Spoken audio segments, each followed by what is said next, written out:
Okay. Y'all ready? Good afternoon. Let me begin on a solemn note. I was just with Troop G of the Pennsylvania State Police in Bedford, out in the western part of our Commonwealth, visiting with them after the tragic incidents of this weekend. I want you to know we are keeping Trooper Rougeau's family in our thoughts and prayers, and thanking him for his service to this Commonwealth and for the brave sacrifice he made this weekend. As I said when I was here last Wednesday, this team is the best in the world. This is the team I want to be on the field with, and this is our championship. They build things safely, and they build them the right way, and they get the job done. And let me be clear, nothing gets in their way. This weekend, they worked through the pouring rain. Just yesterday, they worked through the scorching heat. They have worked literally around the clock, 24/7 in 12-hour shifts. And while so many Pennsylvanians were enjoying this holiday weekend, celebrating Father's Day with their families, these hard-working Philadelphia buildings tradesmen were out here on the job, working their tails off to get this road reopened as quickly as possible. And I want to say a special Happy Father's Day to every father who was working on the bridge this Sunday instead of being with their families. On Saturday, I flew over this site with President Biden, and then I announced with him and the mayor and others by my side that we would have traffic flowing again on I-95 within the next 2 weeks. Based on the tremendous progress that we have made over the last 72 hours and the time it takes to complete the remaining steps, I can confidently state right here, right now, the traffic will be flowing here on I-95 this weekend. This weekend.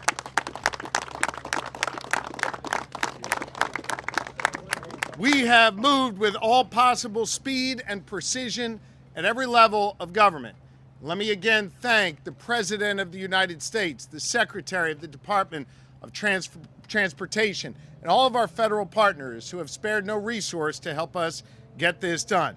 We've brought together federal, state, and local agencies together with our contractors, our suppliers, and our workers. I want to say a special thanks to Mayor Kenney, whose active hands-on leadership here, making sure everything we needed from the city, every issue that was needed to be addressed in the city was addressed because of Mayor Kenney's leadership. Mayor, we thank you and your administration. Everyone has worked around the clock to get this done, and we have completed each phase of this project safely and way ahead of schedule. You know, the experts that first day on Sunday told us it would take months to reopen I-95. We are now on track to open I-95 in just about 2 weeks after the collapse. We're showing the rest of the country that Philly and the Commonwealth of Pennsylvania, we're tough. We're showing them what we are all about. We're showing them our grit and our resilience. We're showing them our ingenuity and our hard work. This is what it looks like when we all work together. This is what it looks like when government comes together to get the job done for the good people of our city and our Commonwealth. This is what it looks like when cops and construction workers work together. This is what it looks like when the ingenuity of Delco meets the grit of Philly and we work together to get it done. This is what it looks like when we all come together. When we're tested and when the eyes of the nation were on this site right here in Northeast Philly, we all rose to the occasion together. And we showed that we can do big things again here in this city and in the Commonwealth of Pennsylvania. And this section of I-95 behind me is proof of that. This weekend, you'll have less time in traffic and more time with family and friends. This weekend, our struggling local businesses here will hopefully be filled again with great patrons ready to enjoy their food and their beer and all the services they provide. This weekend, our commuters will finally be able to set their Monday morning alarm clocks back to the regular time because they won't have to spend extra time in detours. And this weekend, Secretary Mike Carroll will finally leave his temporary digs inside that truck and go home for a very well-earned rest. And with that, it is my pleasure to introduce our great Secretary of PennDOT, Secretary Mike Carroll. Secretary. Good afternoon, everyone. I'll take a minute today to answer what I see on the internet and in social media, questions relative to the recycled glass aggregate. I think it's important for folks to know that that glass aggregate is not new. It's been used in Pennsylvania for 7 or 8 years, underneath I-95 in various sections already. Beyond Pennsylvania, that glass aggregate is used in Maine, Rhode Island, New Jersey, Virginia, and as far away as Arizona. Those states, like Pennsylvania, recognize the quality of the product and its uses in certain applications like this. In fact, in Rhode Island, the application there was to a depth greater than what's behind me. And I'll offer this as well. Each one of those panels that are being raised and set on that structure weigh about 13,000 pounds. A vehicle, traditional sedan, about 3,000 pounds. The totality of the weight from the barriers will be about 400,000 pounds, far in excess of any truck that will traverse the new structure. I have 100% confidence in its ability to withstand the traffic that's on that facility once we open it, and I know that, like these other states, it will work just fine in Pennsylvania as it has for the years that we've been using it. We have wonderful aggregate choices in Pennsylvania. There are traditional aggregate options that we use. In this application, because of the unique circumstances, this was the right product. It's safe, it's sound, it's ready to go to work. And I will stop there and say thank you to all the folks that have worked so hard. I've had a chance to witness their wonderful, skillful talents. I'm thankful to the Philadelphia Fire Department and Police Department, the Office of Emergency Management. Those folks, like the folks at PennDOT in District 6 and in Harrisburg and our consultants, working behind the scenes, but in coordination with all the efforts to ensure successful completion of this project. And having cited the Philadelphia Police and Fire and Office of Emergency Management, I'll bring forward their wonderful leader, Mayor Kenny. I thought he was calling Dominic up. Thank you very much, and good morning, and thank you, Governor, for returning again to Philadelphia as we continue to recover and rebuild from the disastrous collapse of I-95 last weekend. And thank you to Secretary Carroll, who's actually become an honorary Philadelphian. Happy to have it. So thank you for all your hard work. We're so grateful for the steadfast support from the Governor's office and PennDOT. The remarkable response and dedication of federal, state, and local partners has been nothing short of astounding. And I'm equally impressed by the hard work of construction crews who have labored nonstop through the holiday weekend to get this done for the city of Philadelphia, our state, and for our country. I'm proud of the work that we are doing together. If you've been watching the live stream, you've seen significant progress has been made, as you can see behind me. This is not easy work, but together we are making great progress thanks to a clear shared goal, because we all know the impact that this collapse is having on workers, travelers, businesses, and families. And I'm grateful that we've made so much progress and expect a reopening, as the Governor said, this Saturday, Sunday, which will alleviate the challenges for this area of our city and the many people who travel through on a regular basis. So thank you again, Governor and Secretary Carroll, for your immediate response of prioritizing this project. I also want to take a moment to recognize all the incredible people behind me representing almost every department in the city, our wonderful state police, and all these construction men and women who work hard and work skillfully to get this done. I want to thank everyone involved. So I want to thank everyone here for their hard work and support. I am proud of what we've accomplished together. I look forward to our continued partnership as we work to finish this project. And again, Governor, I'm glad you're here. Thank you very much. Thanks, Mayor. Thank you. All right. With that, we're happy to take a few questions. Rosemary?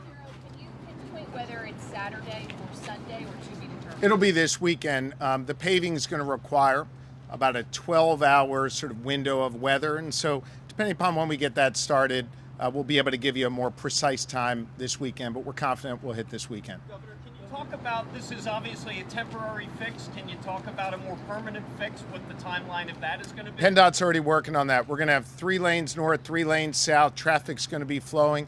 While that's happening, we'll be rebuilding the bridge from the outside in. There'll be no disruption to traffic. There'll always be 6 lanes moving during that process. We'll be able to give you an updated timeline on that as soon as that process begins. What about the exit to 95 at Coppin?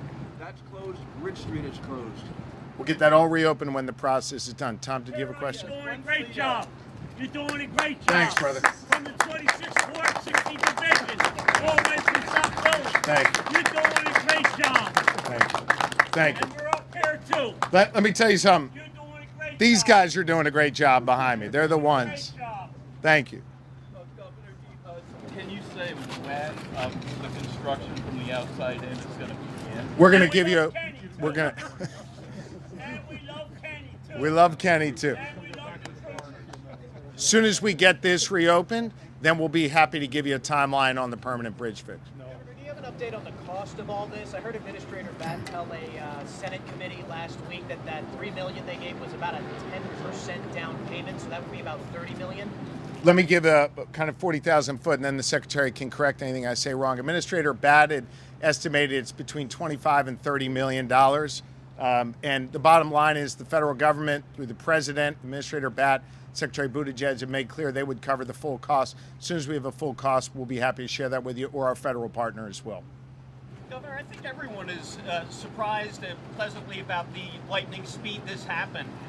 What I keep hearing online, maybe you have as well, is why can't this happen with every project? Are there any lessons learned about how fast it can go and the speed of this on other projects? I guess the first thing I'd say, and I push back on you with the utmost respect, the fact that you're surprised, and again, I mean this respectfully, I'm not trying to give you a hard time, the fact that you're surprised and that others have said they're surprised, I think speaks to the fact that we haven't always had a can-do attitude around here, that we can get big things done. We can get it done quickly and safely. We can see a crisis and we can manage it effectively. We're able to do that because of all these folks behind you, from our first responders and fire who got the fire out right away and secured the location, to our police who worked to make sure no one other than the truck driver was injured or lost their life, to these building trades folks led by Ryan Boyer who said, we're going to go out there and get this done. This is a can-do town, and I'm a governor who believes we can get big things done again. We are going to make sure that we change that attitude of people being surprised to folks expecting excellence from us, because people behind me, they're excellent, and they're always up to the task. Shapiro, what can you tell us about communications with the driver, Nate Moody's family, and the trucking company? Can I ask you to repeat that? I said it hard. What can you tell us about communications between you, your office, and Nate Moody's family, the driver, and the trucking company? I think that's something for the state police to comment on, and I'm not sure they're prepared to do that at this time. Obviously, there's an investigation underway at the state police and with our federal partners. As the mayor indicated, I think a couple days ago when we spoke together, I think he speaks for all of us. Our hearts go out to the family. We send them our well wishes, and we're praying for all of them. Can you speak to the process that has to get done to open the Coppin Avenue exit? Yeah. You know, you asked that question over there, then you moved. You're going to get the same answer, man. Anybody else? Go ahead. Mayor Kenny, quick question. I know the Commerce Department had gone to some of the businesses that have been impacted. The governor mentioned those businesses getting people back in. Does the city have any plans to help those businesses financially that have been impacted by the closure? Well, the Finance Department, along with the Office of Commerce, are working on trying to figure out a plan. We haven't concluded it yet, but we're working on it. We recognize the pain that they're going through. We're going to try to do our best to address it. Is there money available for that? That's the Finance Department and Commerce are working on it now to try to identify what resources we might have available left over from other pots of money, and they're working on it. I'm very confident they'll find something. You referenced this a moment ago. If I may, about just hang on one second. I'll come to your question one second, Rosemary. I want to add to this. PEMA, the Pennsylvania Emergency Management Authority, under the leadership of Randy Padfield, has also been working with the city to document the loss for these businesses. And if it rises to a certain level, they may qualify for some federal assistance. So we're in the process of working in concert with the city on that. I'm sorry, Rosemary. on a much lighter note, you touched on this. The live stream is being viewed in bars across Philadelphia. Are you surprised by that? I think, look, there's a sense of civic pride, I feel. Folks are cheering for us. They're cheering for these folks that work with Ryan Boyer and the rest of the Philly building trades every day. I'm proud that they're getting to see what I know about these guys, that they are the most excellent workers in the nation and that they bust their asses for us every single day to build our infrastructure. And so I'm excited that the public is seeing that. I must confess, I'm completely addicted to the live stream. I have it up on my phone, my iPad when I'm in the truck. I look at it first thing in the morning, at night. I'm constantly texting Boyer. There was one moment early on where the dump truck pulled away because it was full. The loader picked up a load of rebar, started turning around. I'm in my office in Harrisburg, in the governor's office, and I'm screaming at the television because there's no dump truck there. They're about to dump the rebar on the ground, and then just like a perfect, I don't know, like synchronized swim match or something, I don't know, it pulls up the dump truck, they load the rebar in, and they take it away. These guys know what they're doing. It is amazing for the public to see. I've loved watching it. It pumps me up, and it should pump up all of us to know that these guys are out there doing this hard work every day. I'm proud of the civic pride people feel, and I feel it too. This is obviously not the first crisis we've dealt with this year, let alone the past few weeks and few months. I guess, how is everyone able to keep the energy up? And I was wondering, with the recent events we've dealt with in Philly, has this affected how you guys will respond to future crises? I think everybody here is a professional. We all have a job to do. From me and the mayor to Boyer and the tradespeople who are out doing the work to the secretary. One of the things that we've all focused on here is recognizing each and every one of us has a job to do, and we've all gone out and executed. I'm a believer in my administration. I think we've infused this through our leadership team, and you can see it, Mayor Kenny's team and everybody here. No drama, absolutely no drama, no emotion. Focus on doing the job. Everybody performs their task, and you see the effect of that. Everybody coming together, doing their job, and we're going to have this road reopened this weekend. Thank you all very, very much. Good. Stay tuned on that. We got a surprise for you. Folks, quick. Senator Jimmy Dillon here, and before the gentleman leaves, if you'd all kindly join me in wishing our governor a happy birthday today. Happy birthday, Governor Shapiro.